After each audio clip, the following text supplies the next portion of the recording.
Viele Unternehmen hat die Pandemie hart getroffen. Viele von ihnen haben es aber auch aus eigener Kraft und mit innovativen Ideen wieder aus der Krise herausgeschafft.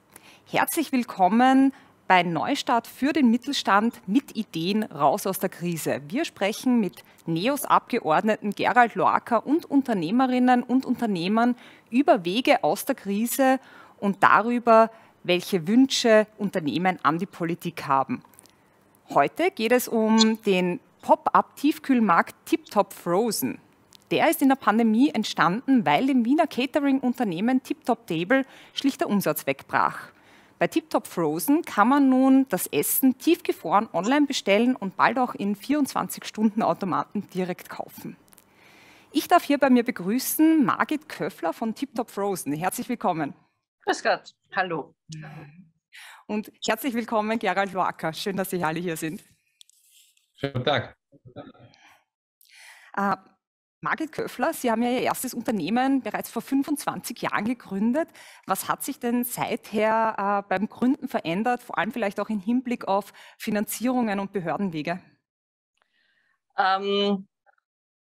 Die Finanzierung, ich habe diesmal keine Finanzierung gebraucht, weil wir von einem Grundstock ausgegangen sind. Ich habe damals sehr wohl Finanzierung gebraucht und habe das relativ einfach und unbürokratisch bekommen. Und ich weiß von anderen Kleinunternehmern, dass es jetzt viel, viel schwieriger geworden ist, weil die Banken natürlich alle Sicherheiten haben wollen. Und also wenn meine Kinder, die jetzt auch in meiner neuen Firma beteiligt sind, wenn die ohne meine Mithilfe diese Firma gründen hätten müssen, sind wir uns klar, hätten sie keine Chance gehabt, wenn ich mir nicht die Sicherheiten geben hätte können. Und was die Behördenwege anbelangt, also dieses Tip-Top Frozen ist für mich ein bürokratischer Dschungel geworden, ja, von verschiedensten Behörden, weil wir aber auch diesmal ein Geschäftslokal eröffnen in der Pilgramgasse.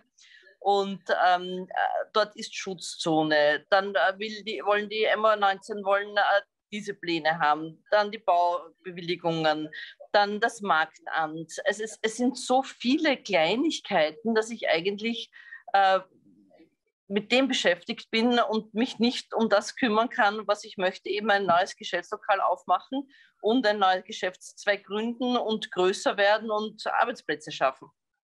Also so viel ist da nicht leichter geworden in den letzten 25 Jahren sozusagen? Definitiv nicht leicht. Das ist auf jeden Fall schwieriger geworden, weil ich habe das Gefühl, dass mehr Behörden mehr mitreden wollen. Und es gibt Vorschriften, die eine andere Behörde gar nicht so sieht und bisschen wienerisch, ja, wo man sich denkt, es ist nicht geradlinig. Ich würde mir wünschen, dass man da mehr Unterstützung kriegt, dass man eine Anlaufstelle hat, mit der man sich hinsetzen kann und reden kann und sagen, aha, das wollen Sie, dafür brauchen Sie das und das und das und wir können Sie unterstützen.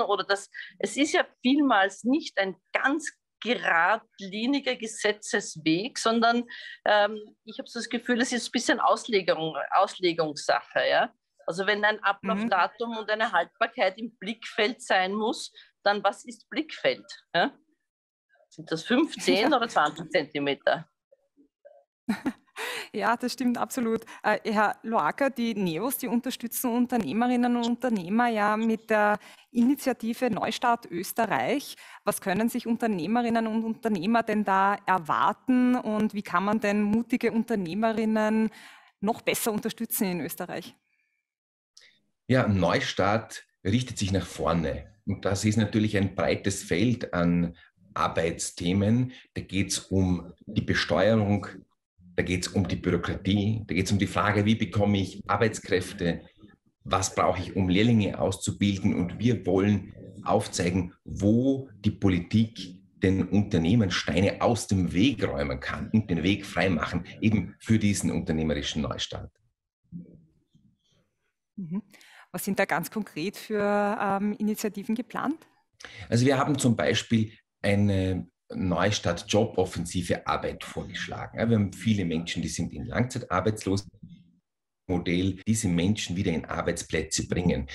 Ein Unternehmen die ersten Mitarbeiter aufnimmt, ist es eine Riesenhürde und daher sagen wir, sollte je nachdem wie alt jemand ist, bis zu 2/3 der Lohnkosten im ersten Jahr übernommen werden vom AMS, damit diese Leute in einen Job kommen, damit sie sich auch bewähren können. Und wir haben das ausrechnen lassen von Ökonomiker, von diesem Wirtschaftsforschungsinstitut, die sagen, mit unserem Modell könnte man 50.000 neue Arbeitsplätze in einem Jahr schaffen. Und das ist ja deswegen wichtig, weil auf der anderen Seite die Unternehmen Arbeitskräfte suchen und sie nicht bekommen oder sie auch einfach sich nicht leisten können, weil bei uns der Lohnnebenkostenberg zu hoch ist. Das führt mich zum nächsten Thema.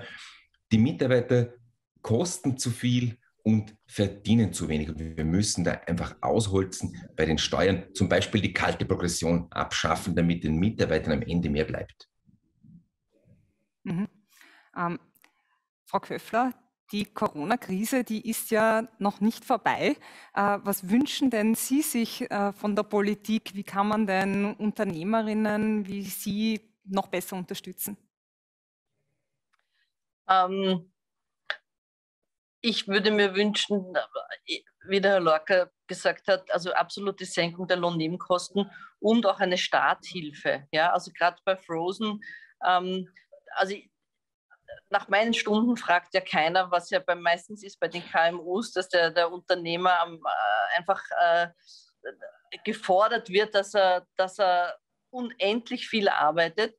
Und ich würde mir gerne Mitarbeiter nehmen, mehr Mitarbeiter nehmen, aber ich muss sie auch bezahlen. Und wenn man ein neues Business gründet, ist es am Anfang einfach nicht möglich, Mitarbeiter aufzunehmen. Und so dreht sich das Ganze. Wie gesagt, ich bin gerade mit den Behörden beschäftigt. Ich hätte gern mehr Unterstützung bei anderen Arbeiten, die das Frozen betreffen. Es geht sich einfach nicht aus. Diese in den ersten 2-3 Jahren generell in allen Branchen ist es so, weil ich weiß, dass es bei TipTop Hebel auch so war, dass am Anfang ist es einfach nicht möglich, Arbeit abzugeben und man würde aber gern. Und dann heißt es, man soll Mitarbeiter nehmen. Ja? Aber wie dann finanzieren? Also wenn da mehr Unterstützung da wäre, glaube ich, würden sich auch mehr Unternehmer, mehr Jugendliche trauen, ins Unternehmen da sein zu gehen, nicht nur Junge, sondern auch Ältere. Herr Lorca, das ist natürlich ein Thema, Sie haben sich auch schon angesprochen, dass die NEOS sehr intensiv betrachten. Die NEOS sagen auch, Mitarbeiterinnen und Mitarbeiter müssen eben mehr verdienen und weniger kosten.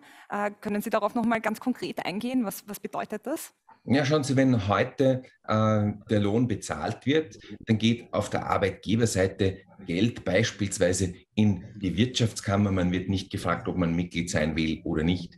Dann geht Geld in Wohnbauförderungsbeiträge des Landes. Viele Länder brauchen die Wohnbaufördergelder gar nicht auf, weil die Leute heute selbst einen Kredit bekommen zu super günstigen Konditionen und die Landeswohnbauförderung gar nicht brauchen. Also da könnte man die Beiträge senken. In der Unfallversicherung bleibt Geld übrig, weil natürlich heute die Arbeitsplätze viel sicherer sind als vor 30, 40 Jahren. Die Gefahr, dass man einen Arm verliert oder ein Bein, ist viel geringer. Daher kann die Unfallversicherung mit viel weniger Geld dieselbe Leistung erbringen. Und wenn man hier klein, Stück für Stück die Lohnnebenkosten senkt, bleibt am Ende des Tages viel übrig. Und es muss natürlich auf der Nettoseite des Mitarbeiters auch was übrig bleiben. Nicht? Wenn der Mitarbeiter die kalte Progression, die soll schon lange abgeschafft werden. Es wird in jedem Wahlkampf versprochen, aber es passiert nie. Und das ist das, was am Ende des Tages dem Arbeiter und dem Angestellten auf dem Lohnzettel fehlt. Und der kommt dann zum Chef und sagt, Chef, ich muss mehr verdienen. Aber der Chef kann gar nichts dafür, weil das Geld hat der Staat abgezogen. Ja, das ist definitiv ein Bereich, der sowohl Unternehmerinnen und Unternehmer als auch Arbeitnehmer beschäftigt. Margit Köffler, Gerald Lorca, herzlichen Dank für diese spannenden Insights. Vielen Dank fürs Dabeisein. Danke Ihnen. Danke auch. Herzlichen Dank auch Ihnen fürs Zusehen und wenn Sie noch Fragen oder Inputs zur Initiative Neustart Österreich haben, dann melden Sie sich bei der Website, die unten eingeblendet ist. Dort erfahren Sie auch alles über die nächsten Aktionen und Events. Vielen Dank. Tschüss.